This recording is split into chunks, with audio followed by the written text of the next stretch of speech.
वडेट्टीवार म्हणाले की मी माझा 3 महिन्याचा आमदार निधी पगार म्हणले नाही बरं, इतके बदमाश राजकारणी इथे आमदार निधी मी मुख्यमंत्री सहायता निधीत हे करतो.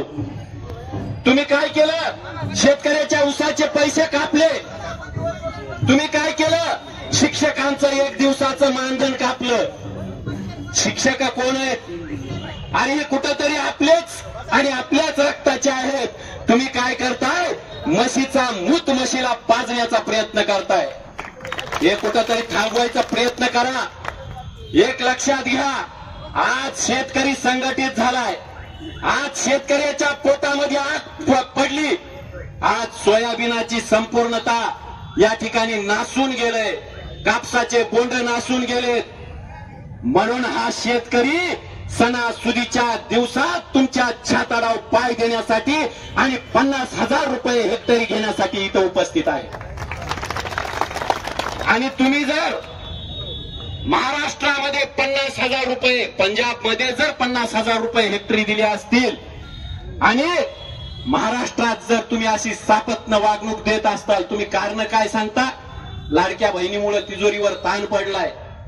आज तुम्ही 25% कर पेट्रोलवर आकारता. त्याचे पैसे कुठं टाकले, कुठं गायब केले याचा हिशोब द्या. आणि एवढंच नाही, तुम्ही जीएसटी आतापर्यंत 5% ते 40% जीएसटी आकारली. त्याचे पैसे काय केले याचा हिशोब द्या. आणि तुम्ही आम्हाला सांगता की लाडक्या बहिणी सुद्धा किती राहिल्यात बरं? कांद्यावर मोजण्या इतक्या. कालच मी केवायसी करून बघत होतो, बायकोची केवायसीच व्हायला गेली म्हणून लागलं तुमचा आधार नंबर वगळण्यात आलाय. आता माझ्या घरी 4 व्हीलर नाही, मी सामान्य शेतकऱ्याचं पोरग आहे, तरी बी माझी जर लाडकी बहीण कपात होत असेल तर हे सरकार पैसे कोणाला द्यायला? वेळ जास्त नाही. सरकार मायबापाला एकच इशारा देतो, एक लक्षात ठेवा, जर तुम्ही शेतकऱ्यांचा 7/12 कोरा केला नाही, 50,000 हेक्टरी दिले नाहीत, जर तुम्ही पीक विमा दिला नाही, तर लक्षात ठेवा, हे जे शेतकरी उभे दिसत आहेत ना, याच्यापेक्षा 10 पटीनं शेतकरी परभणीच्या जिल्हाधिकार्यालयावर येणाऱ्या काळात आणू आणि तुमच्या छाताडावर पाय देऊन आम्ही हा अनुदान पीक विमा घेऊ. आणि इथून पुढची जी रणनीती असेल तर ती आमदार खासदारांच्या घरावर मोर्चा काढू. या मोर्चाचं संयोजन आमच्या किशोर भाऊ ढगे यांच्या मार्गदर्शनाखाली झालेलं आहे. हेमचंद्र शिंदे भाऊ आणि प्रमुख उपस्थिती या मोर्चाला आमचे दामोअण्णा यांनी उपस्थिती लावलेली. भावांनो, या मोर्चाचं निवेदन देते वेळेस आम्ही जिल्हाधिकाऱ्याला कळवलं होतं. काय कळवलं होतं? की तुमचा मुख्यमंत्री आमच्या बांधाव यायला त्याचा बूट भरायला म्हणून ते काहीतरी लावायला शेतात उतरना. आणि आम्ही जे आंदोलन करते शेतकरी, हे चिखलात बसणार नाही, चिखलात थांबणार नाही. पण या प्रशासनानं या आंदोलन ग्राउंड मध्ये मरून टाकण्याची काहीच व्यवस्था केली नाही. आज आमचे शेतकरी भाऊ सगळे चिखलात उभा टाकलेले.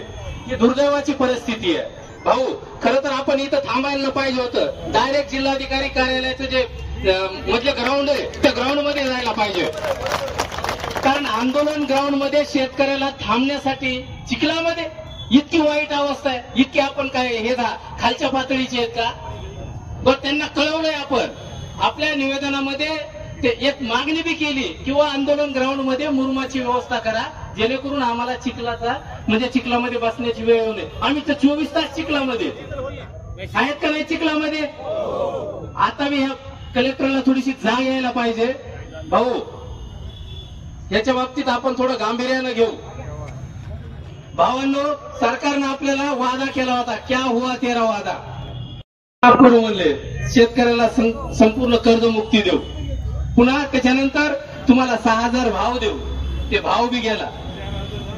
आपलं कर्जमाफीचं म्हणायला योग्य टाइम येऊ द्या. आता कोणती टाइम येऊ देत आहे?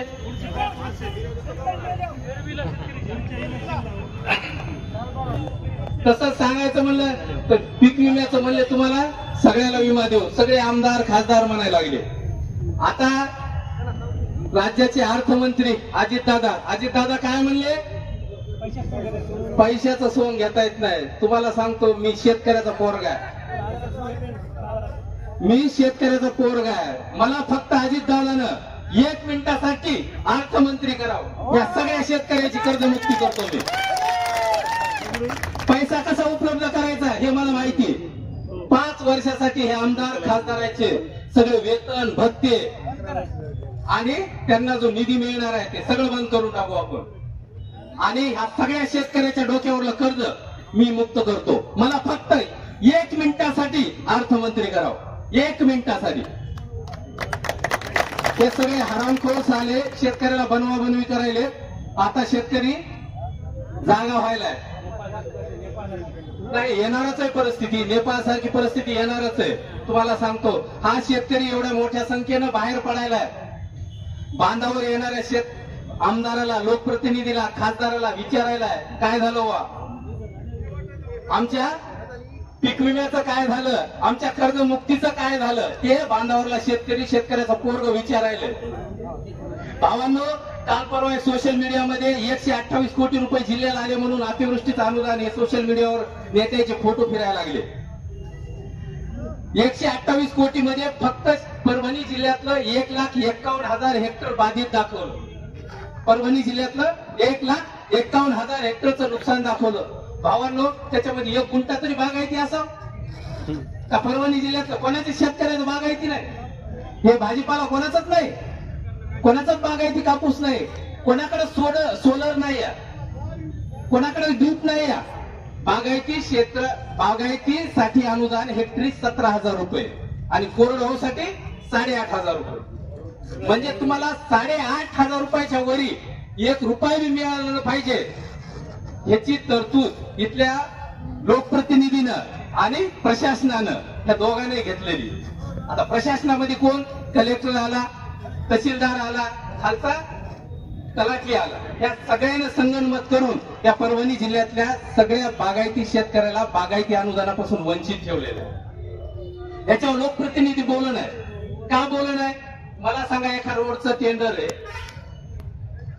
इस्टिमेट त्याचं वाढलं, कॉस्ट वाढली म्हणून त्याच्यात 5 कोटी वाढ करते, एवढं त्याला कळतंय. आणि आपलं बागायती क्षेत्र असताना कोरडवाहू केलं त्याला कळू नये का? हे सगळे बांधावर फिरले ना, आपल्या दगडानं, रोडच्या कडीनं इकडे तिकडे फिरले, त्याला प्रश्न पडला नाही का ह्याच्यावर सोलर दिसायले, ह्याची भिजवण नाही गडे, ह्याच्यावर ड्रीप दिसायले, ह्याचं बागायती गडे. म्हणजे तुम्हाला पैसे मिळावे, कुठंतरी तुम्हाला अनुदान मिळावं, तुमच्या 4 पैसे खिशात मिळावे, हे लोकप्रतिनिधीला बी आवडत आहे. का बोलणार त्याच्यावर? बरोबर आहे, तुम्हाला का बोलणार? तर हेच सांगायचंय, या मोर्चाच्या माध्यमातून आपल्याला प्रशासनाला हेच दाखवायचंय की तुम्ही आता शेतकऱ्याच्या पोराला येड बनवू शकत नाहीत. आजपर्यंत झालं ते झालं, आता आम्ही जागे व्हायलो, आमच्या कर्तव्याशी, हक्काशी एकजूट व्हायलोत आता आम्ही.